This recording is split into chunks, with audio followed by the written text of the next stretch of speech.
pledge allegiance to the flag.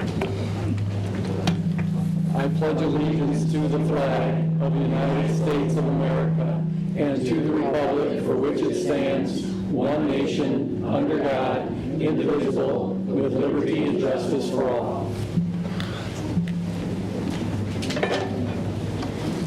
Well, good evening, everybody. I'm Mike McCready, your new supervisor, and I'm looking forward to working with all of you and representing you. And I can't thank you enough for the opportunity. And we're going to try and get some things done over the next 4 years. And I'd like to welcome, we have some new members I know on our trustee township, Mark Lantockley. Chris Galinsky got re-elected. Happy to have you. Michael Shostak is on his honeymoon right now, and we're very happy for Michael and his new bride. Martin Brook was re-elected as our cook. Excuse me. I like that. I am. I'm cook is good too. Chef. How about chef? Perfect. Yep. And Val Murray, welcome back, and Neil Barnett. Nice to have everybody here. Thank you. And I know there's probably millions of Americans watching tonight, and so I'd just like to say hello, and we will now open it up for public comment. If you'd like to have any comment, please come up to the podium, and we ask you to stay within the 3-minute time limit.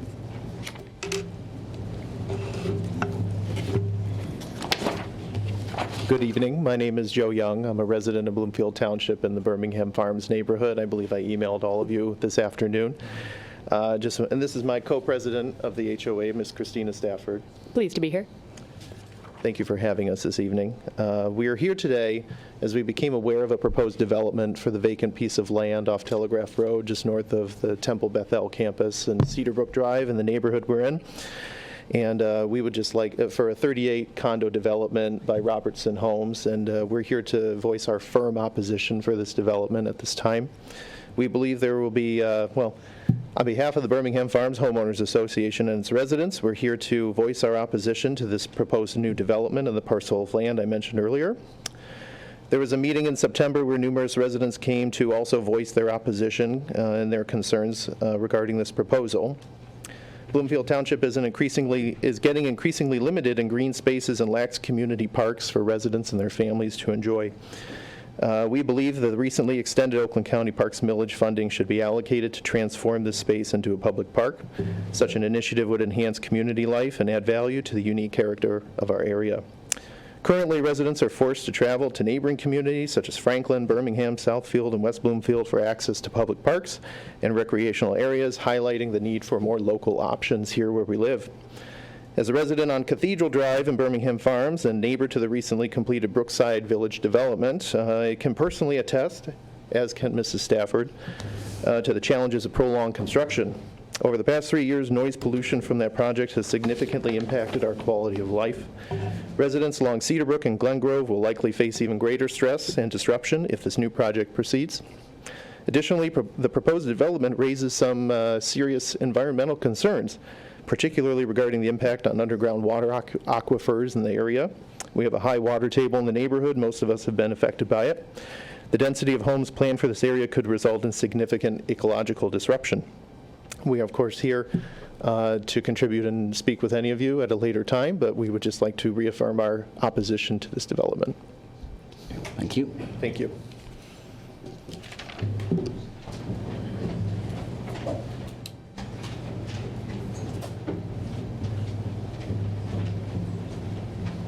Hi, Effie Steele. How are you, everybody? Congratulations, Mark. Congratulations, Mike. And to the best chef of the township. So glad you're here. I'm going to clip that and use it. Congratulations, everyone else, for your re-elections. Looking forward to continued work with all of you on the boards that I sit on. And Dave. I'm here to support the two citizens you just heard. I worked on the strategic plan for the township going forward. I've been a resident since '88. I live on a lake that is fast becoming cement. And I'm sure I'd like to remind some people on this board, probably you remember, during Leo Savoy's administration, there was a land swap of a piece of property in their neighborhood for a piece of property up in my neighborhood. I'm sure at the time, when the township did that, they assumed that Bethel would never sell the green space that is now up for grabs. Everybody thought that the neighborhood would be protected by that particular green space. If it is removed, as a former health professional, I can attest to the fact that it will affect the health of that neighborhood and also the quality of life. And I think they also mentioned the water table there. So I'm here to support those citizens and to also volunteer to work with any of you on what I feel we have an added responsibility now, since we gave the other piece of green land away, to somehow procure the safety of this particular green space, whether it be through Oakland, the new millage for the Oakland Parks, or us pursuing donor endowments, or whatever we need to do.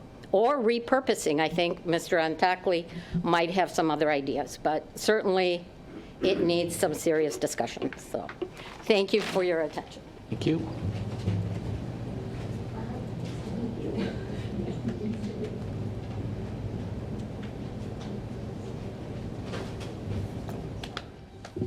I'm Mary Alice LeDuc. I'm a resident of the community. Here we go again with another consultant report on raising salaries far above the competition or the value to the community. The current pay for the supervisor, treasurer, and clerk are more than the governor of the state of Michigan, the secretary of state, and the attorney general. Why is this? Department heads may have equally excessive pay compared to state officials. There needs to be a freeze on wages and benefits, not an increase. None of you are worth the very high wages that are being paid. Put the savings into an online checkbook portal so residents can see how you are spending our money. All you do is hire consultants, engineers, and attorneys to do research and make recommendations. Then you unanimously approve everything. There is little discussion, no critical questions asked, no requests for other data or comps, and no creative thinking on alternatives. This is not the way it should be. Longtime members of the Bloomfield Township Board are yes people who fail to question or address issues expressed by residents. Many elected officials and department heads are arrogant when it comes to addressing taxpayer ideas and concerns. You are elected to represent the taxpayers, and so far all you have done is raise taxes. The high wages that we have paid have not resulted in quality candidates running our community. Every issue on spending overages or the weak investment performances gets dismissed with no discussion or response. Then, when funds get low, you ask for a millage increase. You are spending our money to the max. We are at 10 mills, and that's the highest for townships. It is time to live within the very high budget that we already have. Cut wages and benefits for elected officials and department heads. Stop spending on longevity pay. This is a disincentive to quality work. And reduce headcount overall. We do not need 260-plus employees in Bloomfield Township. Thank you. You.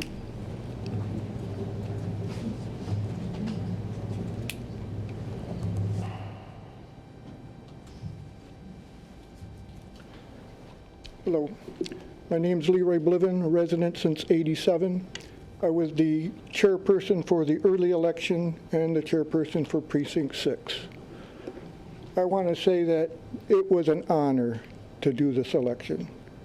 It was just a privilege that I wish more people would have. I had probably one of the best teams I can imagine at the early election. Several of the people in this room. I just appreciate the fact that the township provided the library. It cannot be a better facility for a 9-day event with over 10,000 residents voting. I really want to appreciate the fact that the voters gave great respect to all the workers there.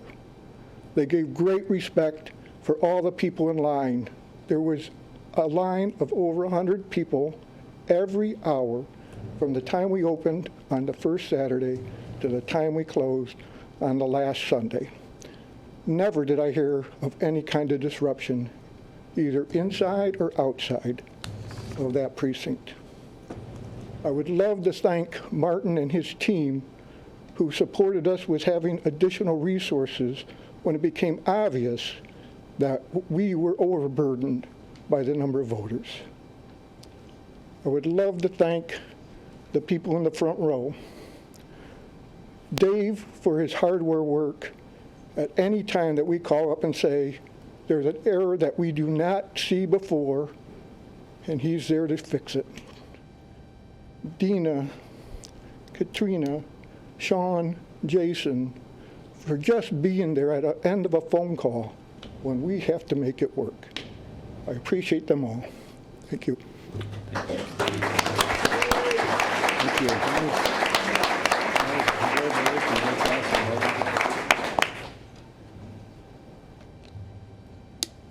Any other public comment? Please step up to the microphone. If not, we will close public comment and move on to our next agenda item, which would approve the board minutes from the November 11, 2024 meeting. Okay, later. No. I'll get later. Get direction. Make a motion that we approve the minutes with corrections submitted. So moved. Is there a second? Support. Support. All in favor, say aye. Aye. Okay, so it's approved. The Any next opposed? is... Yes, Any sir. opposed? Any opposed? Nope, okay. good. Thank you. And then the next is the proclamation recognizing election workers presented by our cook, Martin Brook.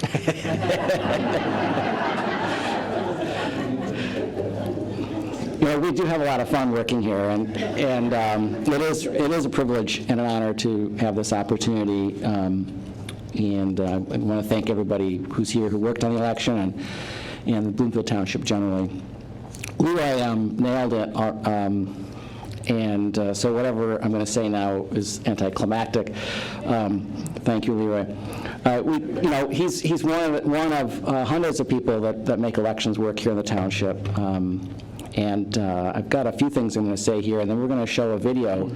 And we have Greg Black here from the Cable Department who will kick that off. But first, let me say that democracy is one of America's founding principles, and that principle is carried out through elections. And making elections work and enhancing our democratic principle is the mission of the people in this room, and many others who couldn't make it here tonight. I enjoy working on this mission. I know my staff enjoys working on this mission, and I know you enjoy working on this mission too. Thank you very much for raising your hand and volunteering to be an election worker in Bloomfield Township. I have more to say, but let's get into the video, and hopefully you'll enjoy it. Good evening, everyone. BCTV produces hundreds of videos annually, but it's very rare that we have an opportunity to actually premiere them in front of a live audience. And even more rare that it's the subjects of the piece that are in the audience. So we're very excited and we're very grateful that we've been given the opportunity and the time tonight to show this video. Real quick, on behalf of the entire cable department, I'd like to thank everyone in the clerk's department, all the full-time staff, and all of the election workers of the precincts for accommodating our crews and doing everything we needed to be able to tell your story. So with that, I'll let the video speak for itself, and then at the end, I'd just like to highlight a few staff members that worked on the piece. That's when we do our flag waving right after the video.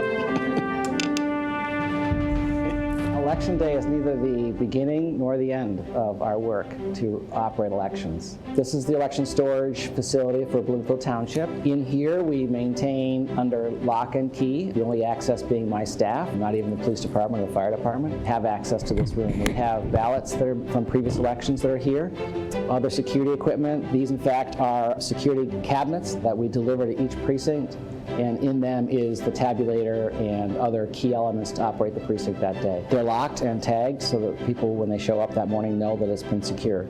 Our machines are from Hart, never been connected to the internet at any time ever. They're then programmed for each election, and then they're tested here to make sure that the ballots are read appropriately by the tabulator itself. And then they're checked again at something called a public accuracy test. We display the accuracy of the tabulator in public in front of the election commission.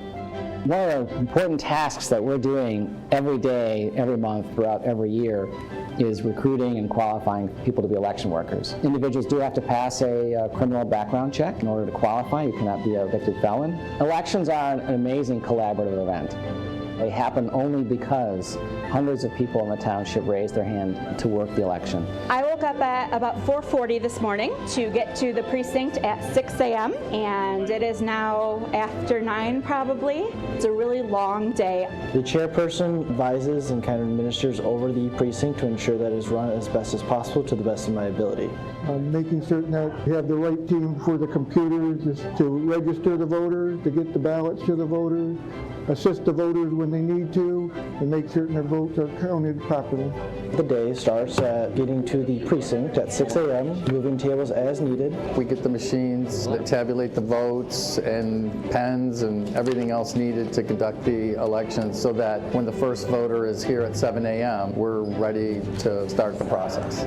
Any voters become upset or have questions, we're the people who are called upon to resolve those issues. Right now at the end of the evening, it's closing and we're waiting to meet with our review board. All the paperwork that we did, it is going through an audit to make sure that we did our jobs as chairs correctly, that we got all the correct signatures, that we printed all the correct reports. Checking the seals were there when we got there. They're sealed up properly when we left. Had to verify that we did the job right when we delivered them here and that they go on now to the actual tallying of the votes. Again, go through a serious process of verification.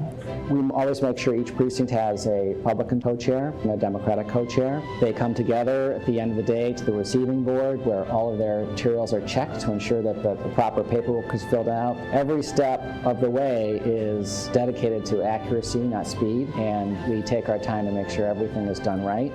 I've been doing election work for at least 10 years. I trusted the process the whole time. But there was so many conspiracy theories going around like that. I thought, I'm just going to volunteer, like be in the arena, do the job, do the work, witness it. And it's extremely well run, and everything is really fair, transparent. I kind of say if you've worked in retail and you have a cash register back in the day, you couldn't leave till your receipts matched the money that went in. And if you couldn't get it to match, you stay there till you do. It's the same process here. Everything has to match. There's a lot of checks and balances with just numbers. You have the proper list of voters. You have the proper number of vote tallied. That changing one thing by just dumping extra ballots into a ballot box cannot happen without you also changing all the voter names. There's several pieces to the pie that people just ignore when they say that there's something going on with fraud. One person, one vote is everything. We make sure that the person's identity and address and all of that is as it should be, and then we make sure that the ballot gets cast in accordance with state and federal election law. There's been a lot of changes in election law in the last 4 years. One is early voting, and that's as a result of a constitutional amendment that was passed in 2022 and implemented for the first time in this year. Early voting in Oakland County is countywide, but 9 days prior to Election Day. Absentee voting is more diverse than it's ever been before as far as your options as a voter. So you can return your ballot to the clerk's office directly. You can put it in the mail. Postage is prepaid. You can drop it in one of the township drop boxes. During the election period, myself or one of my staff members who are a sworn election worker will pick up the ballots on a daily basis and bring them back to my office where they're reviewed and determine whether we can tabulate them. Starting this year, we are allowed to what's called full processing, which is to, after checking the ballots and their signature to ensure they're approved for tabulating, they are opened, processed, and scanned by our high-speed scanners. I am processing absentee ballots. A huge number that is doing this before the actual day. Turnout in the township is always historically quite high. This election, we had 31,000 voters. 22.5 voted either early voting or absentee. I process all of the military and overseas ballots. Anyone living abroad that's in the township, they receive their ballot electronically, but they send it back to us. It's on a regular, like a spreadsheet form. So I work alongside a Republican and a Democrat, and we duplicate that ballot onto a ballot that we can process through our tabulators. A critical thing to know about both early voting and early full processing is that the machines cannot generate results. We don't know the results until after 8 o'clock on election day. They're programmed that way, and no one there is capable of changing that time or that program to generate a result early. I think this is probably the best job of all because you're actually assisting and making sure that voters' integrity has been, upheld. Everyone was excited about voting. We had a 96-year-old voter, and we had plenty of first-time voters, so it's great to see the generations. Even though I go to school in Flint, I still just like working in Bloomfield. It's the people that make it. Volunteering with the election is just seeing that these people are still human and they're just doing their civic duty. Some of the noise you're hearing around us these days isn't that great, but when you're in the precinct, you just get a sense of how nice it is to vote and the power it is to vote. The people that work here are all neighbors. And so in every town throughout Michigan and throughout the United States, it's the people that live here who are processing the ballots. And ultimately, it's up to my staff and I to make sure that everybody who's entitled to vote gets that chance, and nobody who's not entitled is allowed to vote. And we did that 31,000 times this past November. But this is the community that we live in, so we have a vested interest in what happens in the community. People are respectful, the election workers are prepared, and I'm happy to be part of that tradition of secure, smooth elections in Bloomfield Township. I think everyone should have the right to vote, and I like the fact that I can come out there and am honored with the ability to serve all the people in our township and get to vote properly. All right. Yay!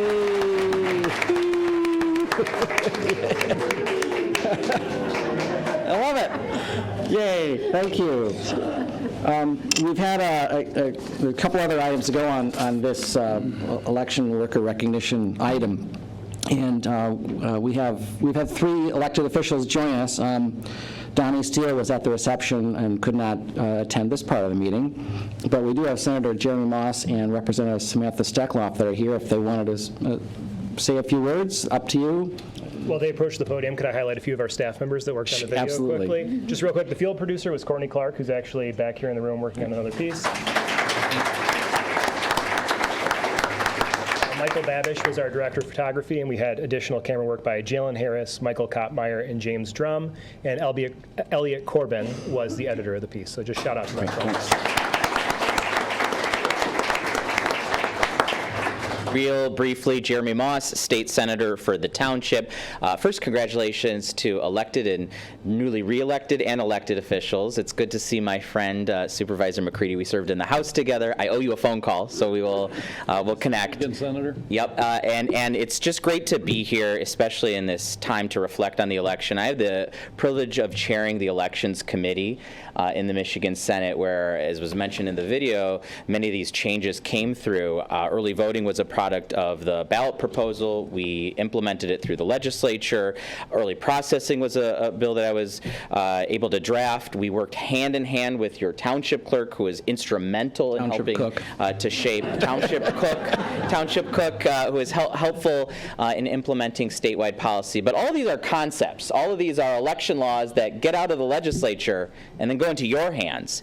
And to watch this process play out through Election Day and then the post-election process, and to have so many of the citizens of this township participate, feel gratified for participating, helping out our democracy, helping out their neighbors, helping to have a say in our community. It was a real privilege to watch that video. So I get to work on it in one end, but you are the real people who make this process run. I congratulate all of you. I hope you stay engaged election after election after election, and tell your neighbors that this is a great way to participate and give back to your community. So on behalf of Representative Steckloff and I, we are so enthused that Bloomfield has such an engaged citizenry to participate in this process. So I'll hand it over to you. I don't think I can say much more that Senator Moss and Leroy had said, but thank you all so much for your incredible work. I was one of the people that stopped by early voting, and I just could not believe the masses. I couldn't believe the structure. I mean, it was very, very well done, and we should all be commending each other. And just thank you all for the process. Phenomenal job. Great. Thank you both for coming. Okay, so now the hard part. I'm asking folks to sort of stand up and be recognized. I want to start with the clerk's staff, my office staff, who are here today.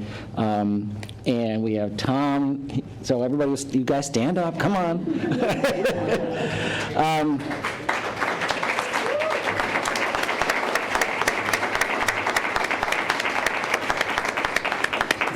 The goal of my team is election perfection every time we do one of these things. And nobody's perfect, but working as a team and working with this group of people, we can accomplish perfection. And this November, I think my team got as close as humanly possible to election perfection, and I want to thank them for all their hard work. You know, basically, I'm summing it up like this. To do that, to obtain election perfection, we organize, and then we train. On election day, we troubleshoot, and then we check, double check, and recheck, and that's what it takes to run an election. Thank you for making it happen. Appreciate it.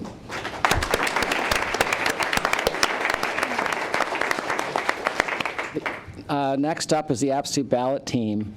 And we have, I think, 3 people here from the absentee ballot team. Yes, 3, 4. So now you guys, you're the absentee voting counting board. So the absentee ballot team, the absentee ballot team works in my office for about the six weeks before the election. And we have 4 of them here. And they're working day in and day out to issue absentee applications, to receive them when they come back, check the signatures, issue ballots, check the signature on the envelope when it comes back, and ensure that each person who wants to vote absentee has been given that opportunity. And if everything checks out, those ballots are then approved for counting on and thank you for that work to get everything ready.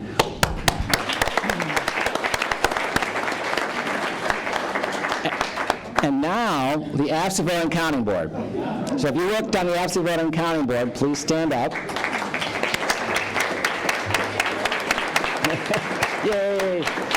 So don't sit down yet. So once every ballot is approved for counting, it comes to this team of folks, many of whom are here. We run the absentee voting counting board on Wednesday, Friday, Monday, Saturday, Wednesday, Friday, Saturday, Tuesday. We switched it around because we were originally going to do Wednesday, Friday, Saturday, Monday, Tuesday, but one of those days we dropped. Which day was it? Monday. Thank you.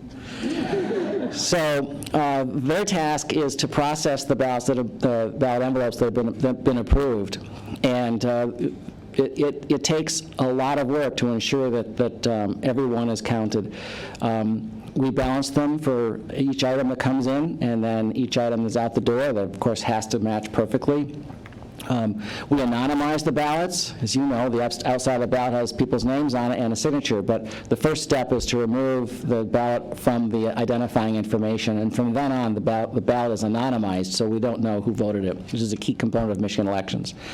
And you guys do all that hundreds and hundreds of times, and overall, there were, oh boy, what was the number? 19,000 absentee ballots? 17,011. That is exactly what a good deputy does. 17,011. Thank you for doing such the hard work to get it done, to balance it, so that before midnight, Election Day, we as a township issued our results from the absentee voting counting board. So thank you very much for all that hard work.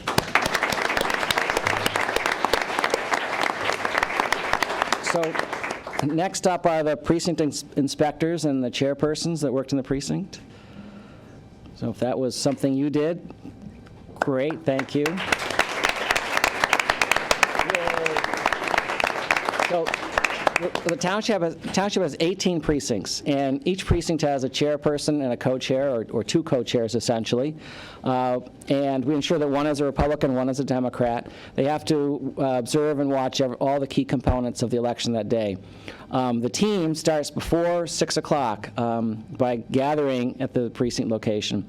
And then between 6 o'clock and 7 o'clock, they have to open the security cabinet, check all of the equipment to ensure that it is properly secure, prepare all of it for election morning to start by 7 o'clock. It's a tight time frame, and it is sometimes nerve-wracking to get it all done during that 1 hour.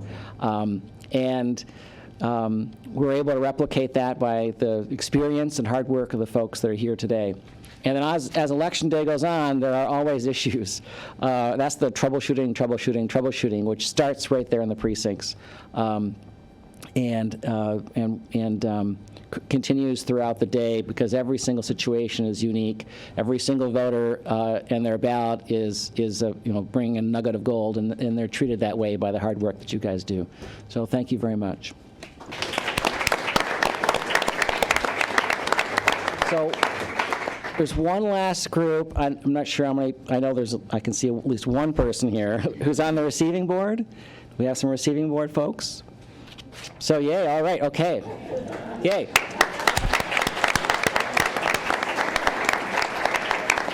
So the receiving board at the end of the day is responsible for receiving the work that had been handled in the precinct. So the chairperson and co-chair come back, and they meet with two people who comprise their receiving board. They have a very detailed checklist where everything that happened that day in the precinct is checked. Every form is checked. Every seal is checked. All the numbers are checked. And it's our last chance, if there is any discrepancy, to correct that and obtain a explanation and document it. So it's a critical function. It's the sort of our last step to ensure that we have dotted every I and crossed every T. And then once their work is complete and the Epsom Voting County Board has done their work, we submit these materials to the county, which during my term has happened anywhere between 12:30 and 3 o'clock in the morning. And they're there working late too, alongside with me. So thank you very much.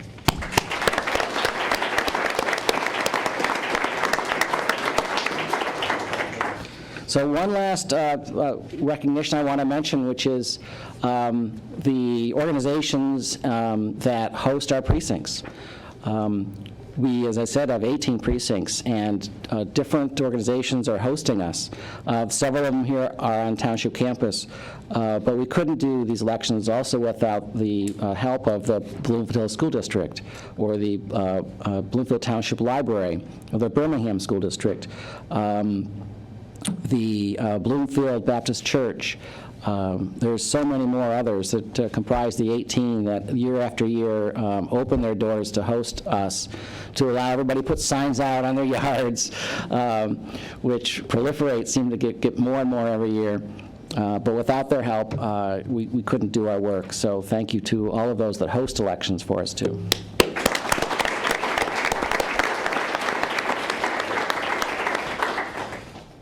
Okay.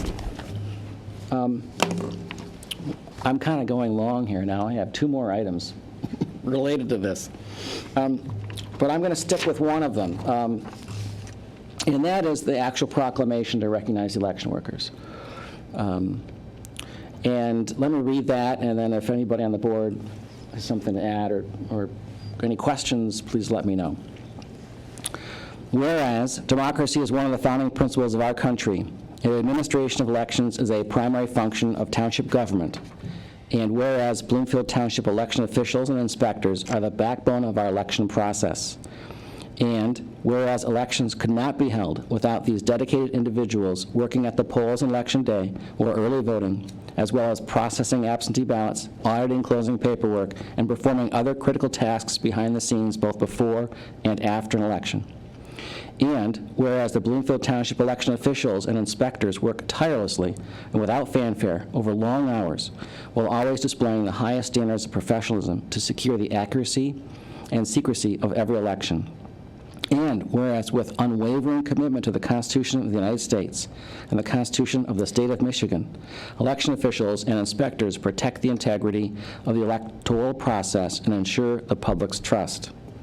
Now, therefore, be it resolved, the Bloomfield Township Board of Trustees recognizes that the success of our elections is made possible by the efforts of our election officials and inspectors and their dedication to our democracy. Be it further resolved that the Township Board of Trustees extends its deepest appreciation and gratitude to all Bloomfield Township election officials and inspectors and honor their invaluable contribution to our community. Be it known to all reading this proclamation that it was adopted by the Bloomfield Township Board of Trustees on November 25th, 2024, and included in the minutes as a permanent record. So any questions or discussion? Very nice. So I move we adopt the proclamation to celebrate Bloomfield Township election officials and inspectors. Support. Support. All in favor? Aye. Any opposed? Thank you, everybody.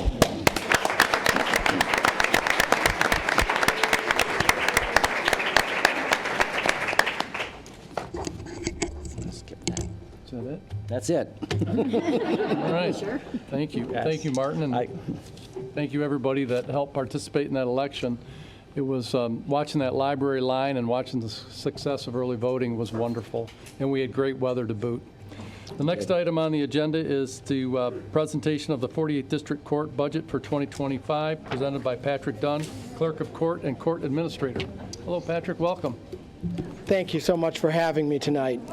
Welcome to all the new board members as well as the re-elected. It's a pleasure to be before you tonight. Why don't we just hold off just a second, Patrick? Let the crowd clear out and quiet down here for you, okay?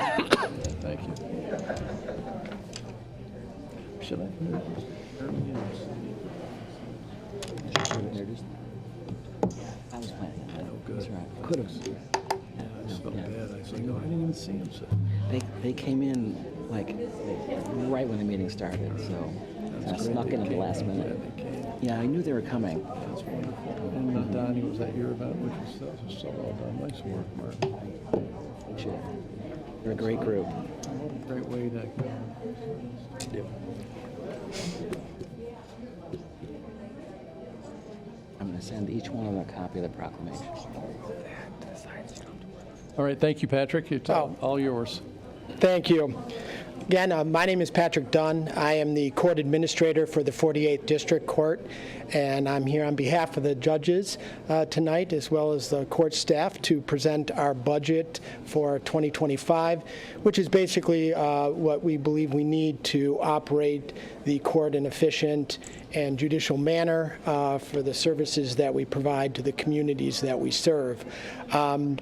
Just to give a little brief background, our budget is comprised of two different parts. The first part being what it takes to operate the court, the expenses that the court has in terms of the building, the upkeep of the building, and all the services that we provide. The other part of the budget is the money that the court collects throughout the year and that we distribute back to the communities that we serve. Bloomfield Township, under a 2021 agreement, is one of our funding units. That means they're one of the communities that advances the court money to allow it to operate, along with Birmingham and West Bloomfield. Those expenses, those advances that Bloomfield Township makes are based on caseload percentage. Along with the fees that and costs that we distribute throughout the year, those are likewise based on caseload percentage. So caseload percentage is actually obviously very important. 2024 has proven to be a very significant year. The same time that our caseload has been rising, especially with respect to civil cases, is also the same year that we went live with electronic filing for civil cases, which was very exciting. I know when I last appeared before the board last year, we were just embarking on that. So we have just about a year under our belt with that electronic filing. At the same time, when our civil cases are up about 60% from 2023. So that has been a significant rise, and we've been dealing with those cases, and we're very proud of the work that the staff has done in dealing with those cases. I have provided a written material that I hope you all had an opportunity to read before tonight's presentation. Chief Judge Diane D'Agostini, Judge Mark Barron, our finance director, and myself had an opportunity to review this written material with your finance director on November 13th. We did go through the first part of it, which we kind of call the court and review, which is just kind of highlights the significant things that have been occurring at the court over the last year. Some legislative changes, anything changes in the law, and how that's impacted the court. The second part it deals more with the financial part, where our caseload volume is at, what we've dispersed to the communities that we serve over the year. And then you'll see on the last page, we also give an idea of what we're proposing as our budget for 2025, and if the budget was approved, what the township would have to pay on a quarterly basis. So based on your current caseload percentage, we are asking that the township contribute $1,300,534 for 2025. These would be paid out in quarterly payments, and that's all spelled out on page 20 of the court's written material. I am happy to answer any questions that you may have tonight, whether it involves either the first part of the budget, which is what we need to operate the court, as well as the second part of the budget, which is how we allocate and disperse fines and costs to the communities that we serve. Patrick, I'll ask a question. Are you back in service full-time now, the courts? Are they all hearing in the courtroom, or are they virtual? We are doing both. There is a court rule that came out for the Michigan Supreme Court worked on, where it basically gives a preference as well as a preferred method that the court should operate. So with a great deal of the criminal cases, we are fully in person. The one caveat and exception to that is a lot of the in custody matters at the preliminary stages. We do those remotely. That allows the police not to have to do a transport for maybe an arraignment for an in-custody defendant. So from a safety standpoint as well as a cost efficiency, we might do something like that via Zoom. We are also doing a lot of the preliminary parts of civil cases remotely. That gives people access to the court, but allows the attorneys and parties, litigants, to zoom into the court, to the virtual courtroom for civil cases. So it is a little bit of a hybrid.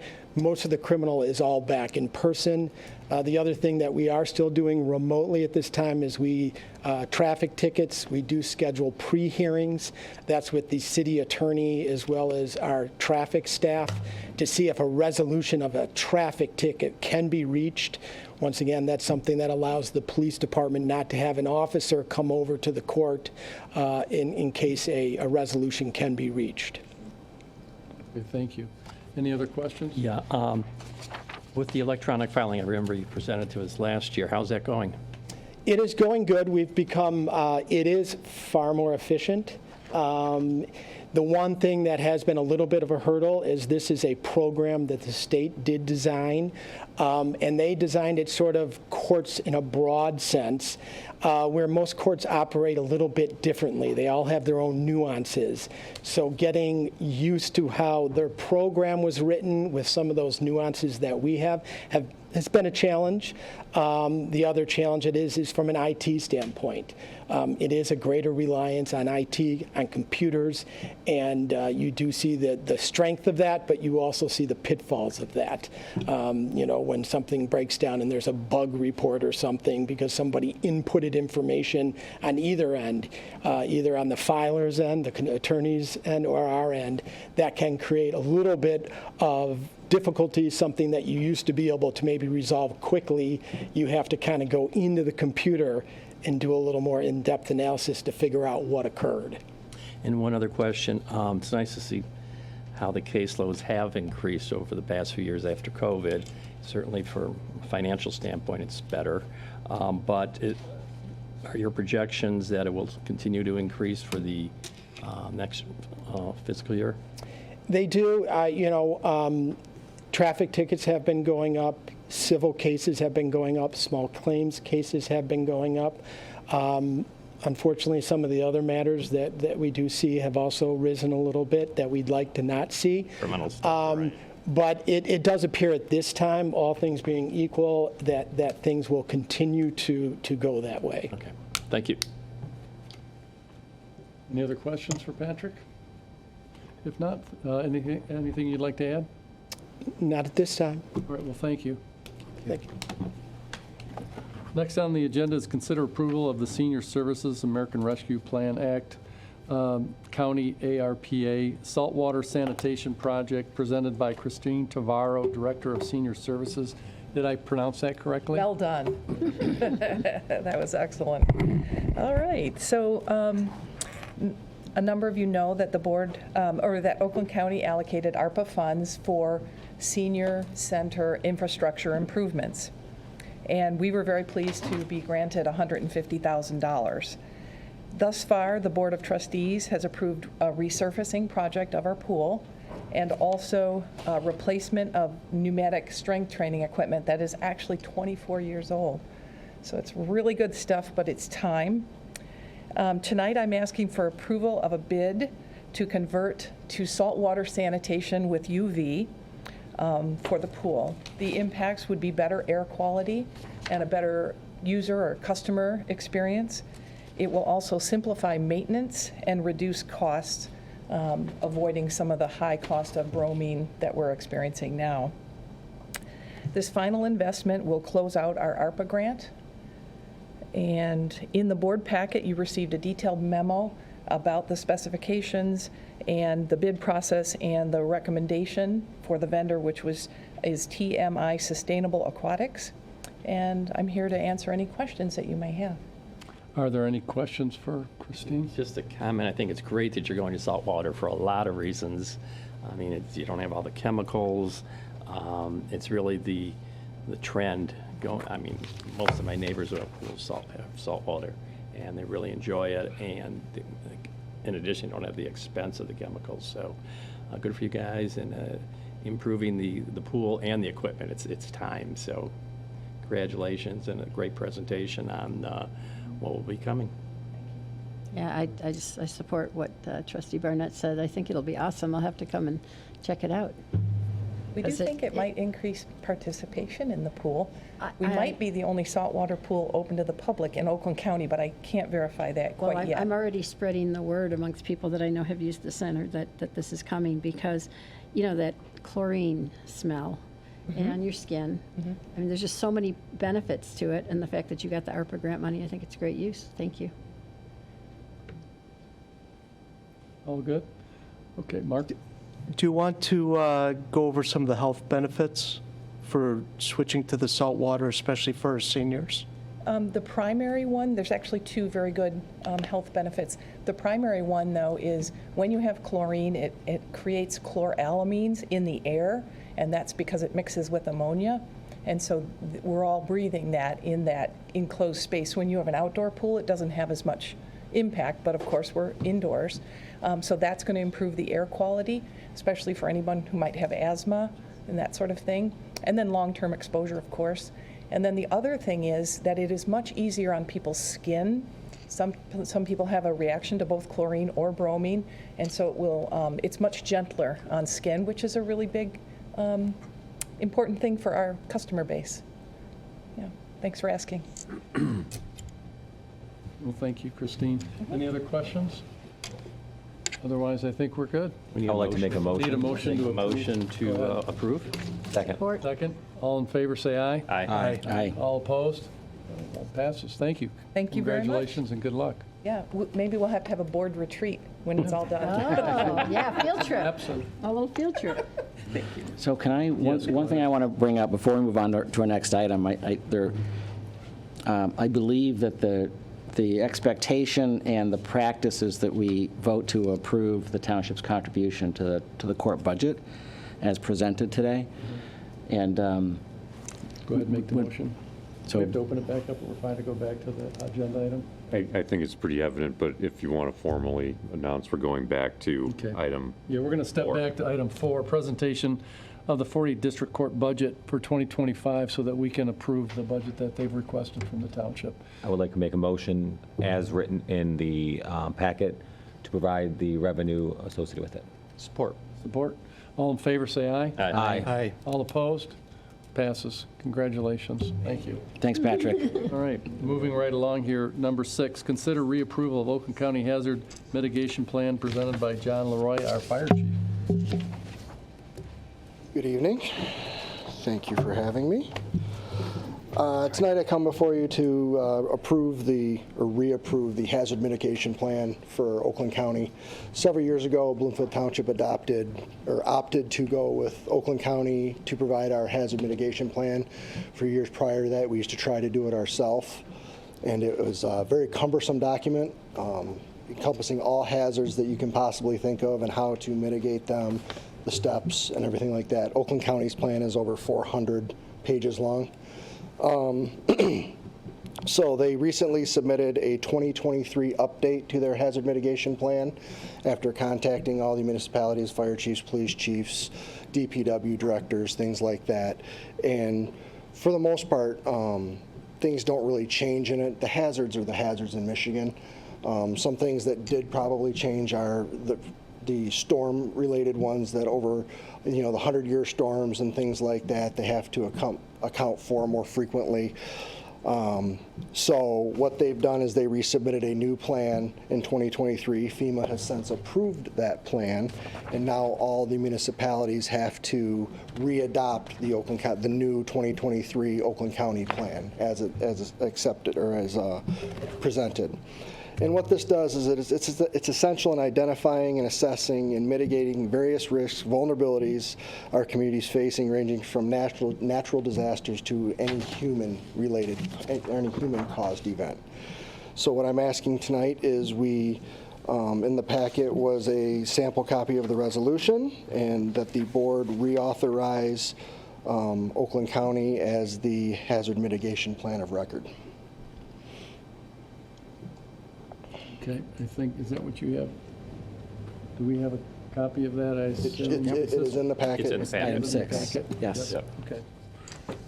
So we just need a motion to approve? Yes. Okay. Make a motion, we approve Can I ask some questions? Sure. This past winter, we had a problem on Long Lake Road. It happened during a snowstorm. Was the plan updated to, if the snowplows don't come out, what can the township do to help, especially since we have our own snowplows? This plan is more for natural disaster-related items. You're talking your flooding, So the snowstorm tornadoes. doesn't apply? Does not apply. Okay. I also noticed in the plan items related to lithium and lithium battery manufacturing. Do we have the necessary resources here in the township for the fire department to manage any issues related to vehicle fires, electric vehicle fires? We have our resources. Basically, there's only a couple things that you can do on a smaller scale for lithium battery fires. One of which is a plug insert to de-energize the car, another of which is a blanket. But at that point, a fire blanket is almost, the car is going to be destroyed anyways, and getting that close to it is not a necessity. It's just applying copious amounts of water. But I thought the water would allow the lithium to get into our stormwater drain system. Our philosophy is we will attempt to put the fire out or let it burn itself out with the amount of water necessary to do it. Okay. Even in a lithium car battery fire? Yes. Okay. And then my other question is about same issue and the battery storage facility off of Updike Road, where several vehicle batteries are stored. I know that's not in the township, but if there is a fire in the facility,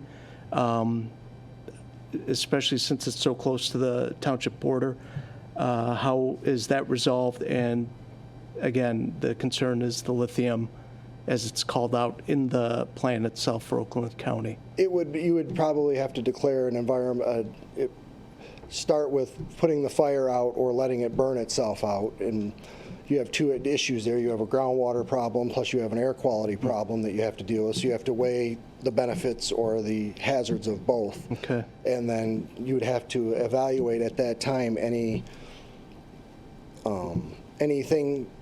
the detriments to doing either one and which one's going to be the best applied. That facility, I believe, is in the city of Waterford Regional, across on the Updike side, or on Waterford side or Pontiac side of the...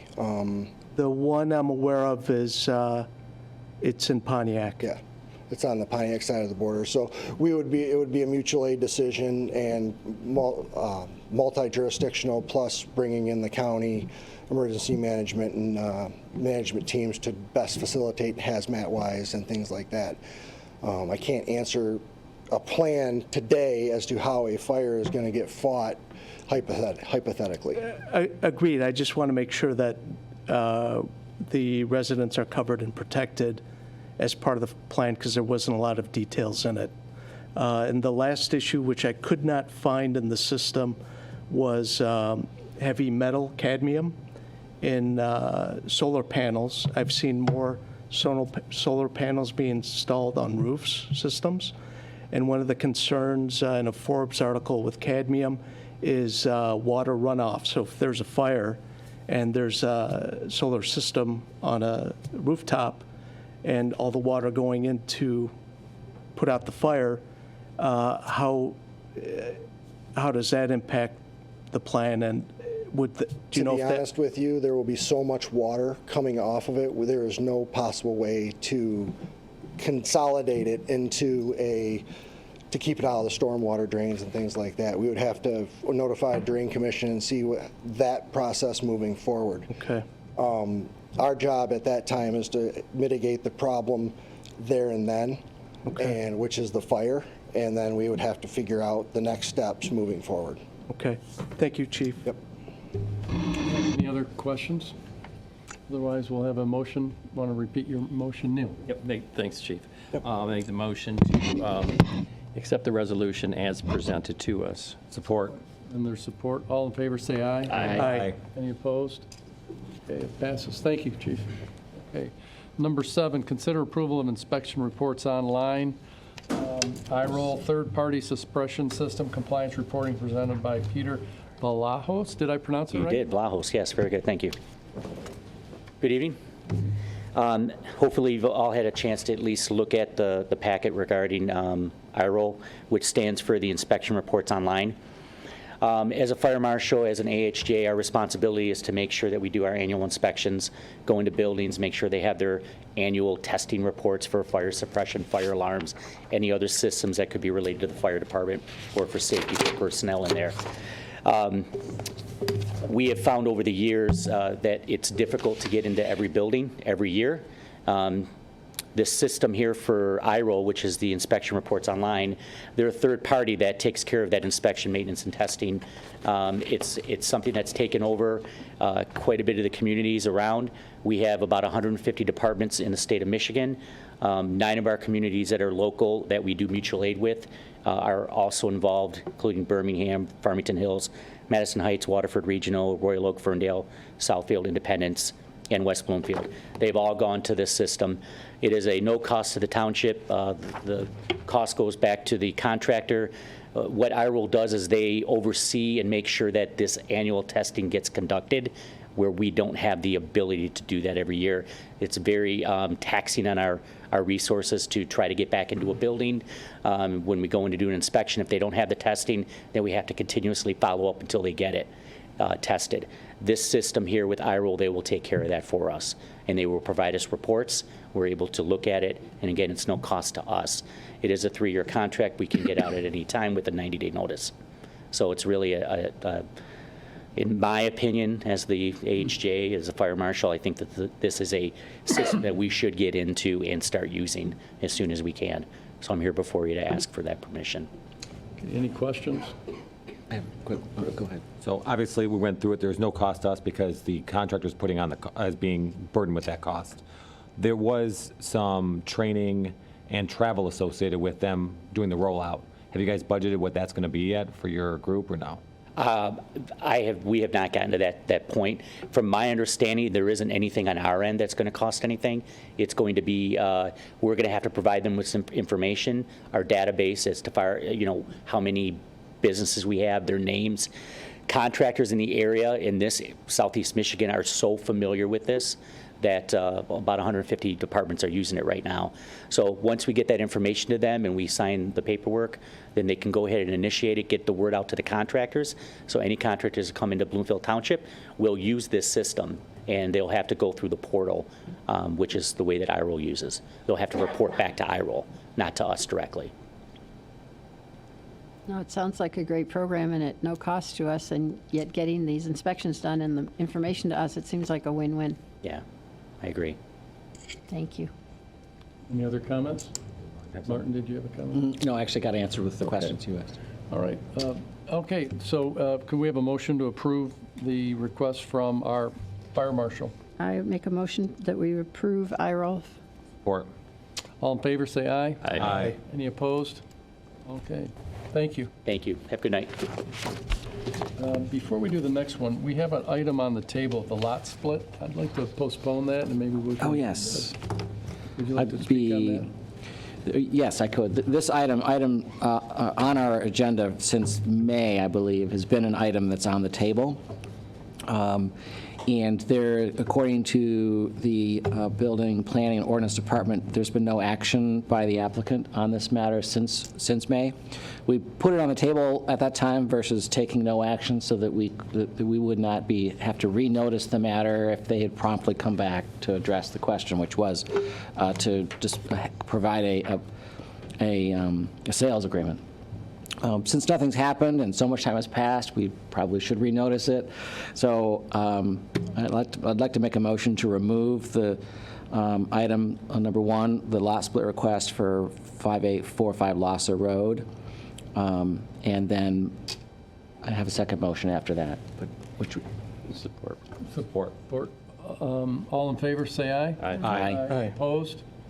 Okay, great. Go ahead, Martin. You have another part?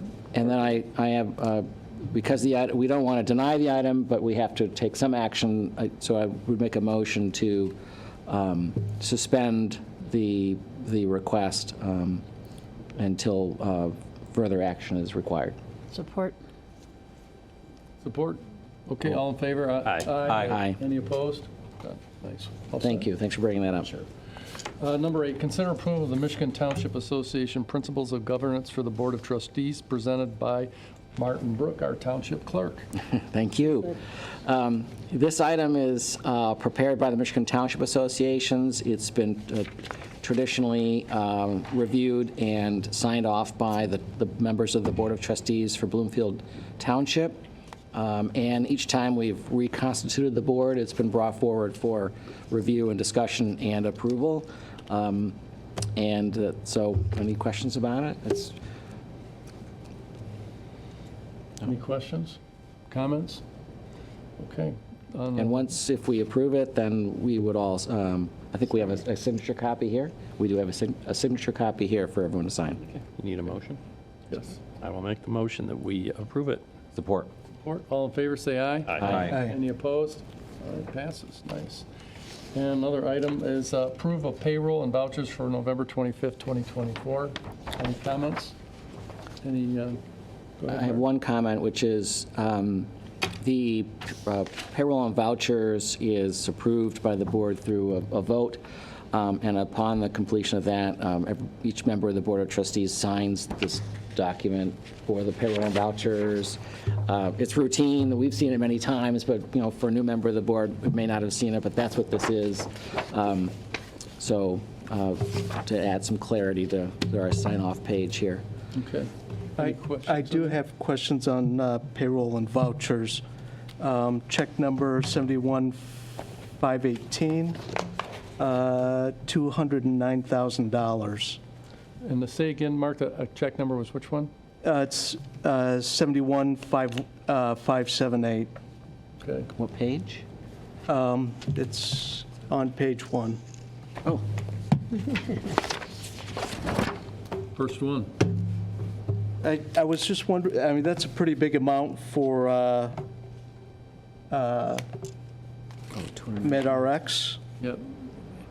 And I was wondering how that lines up, because the item is combined over multiple departments. I'm wondering how that lines up with the annual budget. Okay. And in the past, we haven't spent all of the funds, and it's been credited back. So I'm wondering, are we in line with past where we are? Practices? Yes.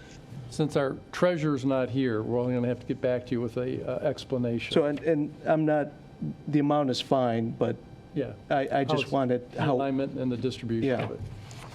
Yeah, we could also reference Jason Tice is always good. Oh, that's true. You can always email him ahead of meetings too, because sometimes it does take a little looking up when you have, as one who has set in payroll and Yeah. voucher questions, you know, when time allows, you just email Jason or the department head, and it's very helpful to help be comfortable all with. questions, yeah.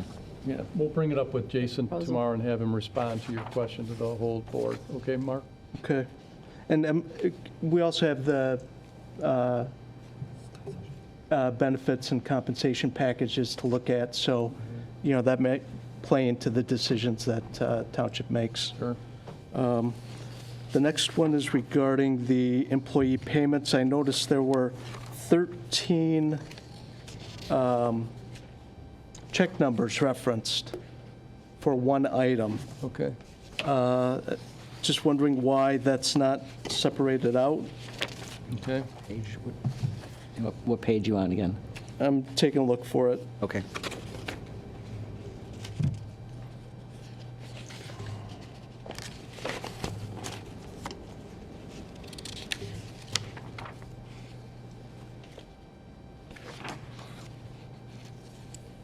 Let me see, I might have taken a screenshot of it.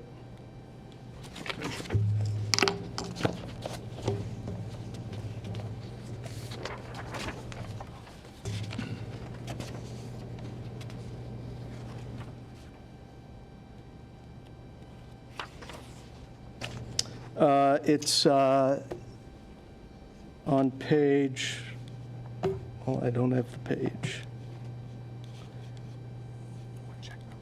It's check number 183381 to 183893. Okay. And they're all combined into one item. Okay. And there's no allocation. Typically, we see an allocation, for example, let's say Fire Department, FD, Water and Sewer. Assigned to an expense. Yeah. Okay. So I don't know if we can separate those out. It would be nice to know, you know, we just approved, if we run payroll for the judiciary, that I believe should be a separate item. It shouldn't be combined with the tax revenue payments going out. And then we have funds coming in from every different tax revenue sources. And some, like water and sewer, are enterprise funds, so it has nothing to do with taxes. So I had a question on that, and it's not the dollar amount, but hopefully we can get that broken up. Okay. The last two are related to water and sewer. Okay. One is a payment to SLC meter. It's check number 184010. I went back and looked through the meeting minutes. Say the check number again, Mark. 184010. Okay. I went back through the meeting minutes, and I noticed that we only approved $300,000 Okay. Total Okay. for water and sewer. I believe it's in September of 2022. Okay. There was no project budget approved in total. In today's meeting, we have, we approved a budget for the scanning, and it was the whole dollar amount. It wasn't a partial payment. So I'm wondering, do we have a board packet or a project packet? It shows the history for that? Yes. Sure. So that would be nice. And then in that same meeting, there was no discussion on payments to Orion Cellular. Are you talking about the meeting from September 2022? Yes. Okay. So in that meeting, they only discussed the purchase of meters and the installation of the equipment. Okay. There was no dollar amounts or values or anything presented on fees for Orion Cellular LTE. That's check number 183904. Okay. That's now up to $12,000, $141.36. Okay. Earlier this year, for 3 months, that was under $4,000. I believe the township was advised that there would be a savings related to, instead of hiring 2 individuals to drive around. But that's a pretty big number, and we're not even, halfway done with the project? And it seems also that it's per endpoint.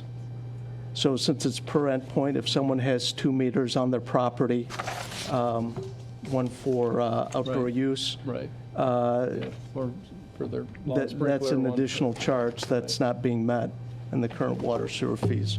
So, and there was no approval, and on an annual basis, it's appears to be over 100,000. Martin, do you have my email, new email address? We all have our new emails for Bloomfield Township. I still don't have computer access to mine, so I've got to figure that out first. Okay, let's help, because if you could email me these questions, I want to take it to our treasurer, but to our finance director, and get you specific answers. Okay, I'm making appreciate notes, that. but I don't want to miss anything. That's fine. Okay. I appreciate that. Yeah, so same here. Thanks. Appreciate the questions. Thank you. Any other questions for tonight? If not, I'd like to ask for the approval of the payroll and vouchers for November 25th, 2024. I'd like to make the motion to support it. Okay, and the support? Support. All in favor, say aye. Aye. Opposed?